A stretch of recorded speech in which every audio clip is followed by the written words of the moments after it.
পর্যটন কেন্দ্র বকখালি থেকে বাড়ি ফেরার পথে দুর্ঘটনার কবলে পড়ল যাত্রী বোঝাই টোটো। বৃহস্পতিবার রাত 8:30 নাগাদ নামখানার ফ্রেজারগঞ্জ কোস্টাল থানার অন্তর্গত কয়লাঘাটা এবং জেটিঘাট বাস স্ট্যান্ডের মাঝামাঝি এলাকায় এই দুর্ঘটনাটি ঘটে। দ্রুতগামী টোটোটি নিয়ন্ত্রণ হারিয়ে রাস্তার ধারে নয়নজুলিতে উল্টে যাওয়ায় টোটোতে থাকা 6 জন যাত্রী আহত হয়েছেন। পুলিশ ও স্থানীয় সূত্রে জানা গিয়েছে, আহত 6 জন যাত্রী দক্ষিণ 24 পরগনার সাগরের কমলপুর এলাকার বাসিন্দা।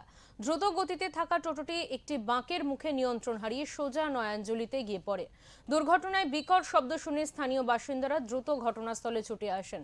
নয়নজুলির কাদা ও জল থেকে একে একে 6 জন যাত্রীকে উদ্ধার করা হয়। আহতদের মধ্যে কয়েকজনের চোট গুরুতর হওয়ায় তড়িঘড়ি তাদের দারিকনগর গ্রামীণ হাসপাতালে পাঠানো হয়েছে। বর্তমানে তারা সেখানেই চিকিৎসাধীন। খবর পেয়ে দ্রুত ঘটনাস্থলে পৌঁছে ফ্রেজারগঞ্জ কোস্টাল থানার পুলিশ।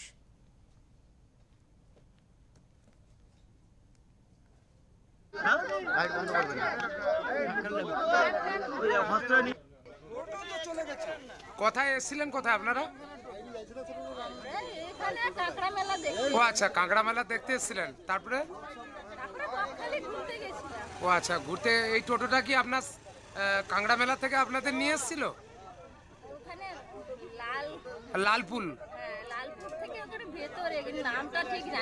আচ্ছা আচ্ছা আচ্ছা আচ্ছা, কজন ছিলেন আপনারা? আমরা 5 জন।